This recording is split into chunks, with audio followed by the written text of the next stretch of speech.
नमस्कार, मैं वेदिका और आप देख रहे हैं इंडिया पब्लिक खबर। स्वतंत्रता दिवस से पहले ही देश भर में तिरंगे को लेकर उत्साह दिखाई दे रहा है।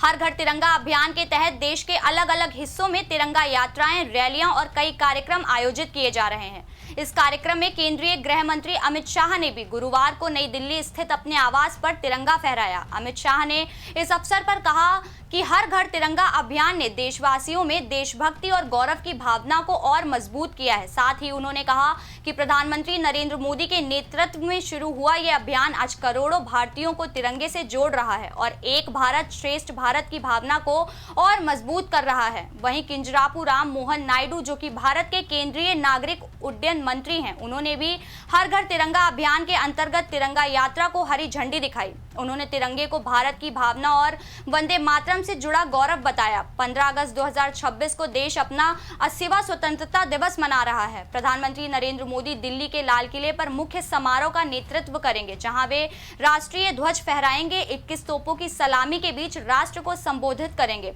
और पहली बार लाल किले पर राष्ट्रीय गीत वंदे मातरम का गायन किया जाएगा।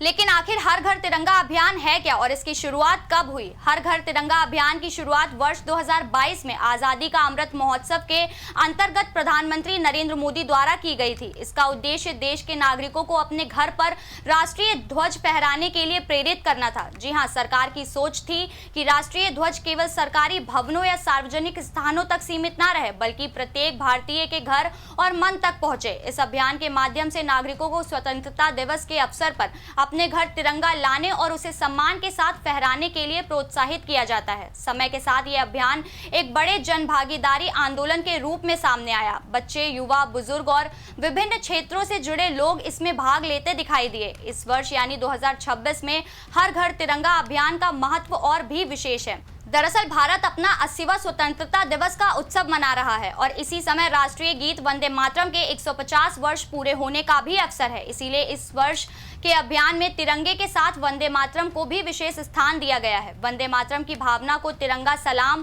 की थीम के अंतर्गत देश भर में कई कार्यक्रम आयोजित किए जा रहे हैं। तिरंगा यात्राएं, जुलूस, संगीत कार्यक्रम, बाइक और साइकिल रैलियां, प्रमुख स्थानों पर तिरंगे की सजावट और रंगोली जैसे कार्यक्रम इस अभियान का हिस्सा हैं। इसके साथ ही सेल्फी विद तिरंगा जैसी पहल के माध्यम से भी नागरिकों को अभियान से जोड़ने का प्रयास किया जा रहा है। प्रधानमंत्री नरेंद्र मोदी ने भी देशवासियों से इस अभियान में उत्साहपूर्वक भाग लेने की अपील की है। प्रधानमंत्री ने तिरंगे को देश का गौरव बताते हुए कहा कि ये राष्ट्र के लिए हमेशा अपना सर्वश्रेष्ठ देने की प्रेरणा का स्रोत है। उन्होंने इस वर्ष के अभियान को वंदे मातरम की 150वें वर्षगांठ से जोड़ते हुए विकसित भारत के निर्माण के संकल्प को भी सामने रखा। प्रधानमंत्री नरेंद्र मोदी की इस अपील का उद्देश्य केवल घरों तक तिरंगा लगाना नहीं, बल्कि लोगों को राष्ट्र के प्रति अपने कर्तव्य और जिम्मेदारी की भावना से जोड़ना भी है। गृह मंत्री अमित शाह से लेकर केंद्रीय मंत्री राम मोहन नायडू तक केंद्र सरकार के कई मंत्री इस अभियान में सक्रिय रूप से भाग ले रहे हैं। इसका संदेश साफ है कि स्वतंत्रता दिवस केवल एक दिन का उत्सव नहीं, बल्कि उन स्वतंत्रता सेनानियों के संघर्ष और बलिदान को याद करने का अवसर है, जिनकी वजह से आज हम स्वतंत्र भारत में सांस ले रहे हैं। हर घर तिरंगा अभियान इसी राष्ट्रीय भावना को घर घर पहुंचाने का प्रयास है। जब किसी घर की छत पर तिरंगा लहराता है तो वो केवल एक ध्वज नहीं होता, वो भारत की स्वतंत्रता, एकता, गौरव और सामूहिक संकल्प का प्रतीक बन जाता है। और इस स्वतंत्रता दिवस पर तिरंगे के साथ वंदे मातरम की गूंज देशवासियों में राष्ट्र प्रेम की भावना को और मजबूत करने का संदेश दे रही है। यानी इस बार का हर घर तिरंगा सिर्फ तिरंगा फहराने का अभियान नहीं, बल्कि तिरंगे और वंदे मातरम के माध्यम से देश के गौरव, एकता और विकसित भारत के संकल्प को जन जन तक पहुंचाने का उत्सव है। इंडिया पब्लिक खबर की तरफ से आप सभी देशवासियों को स्वतंत्रता दिवस की हार्दिक शुभकामनाएं। जय हिंद।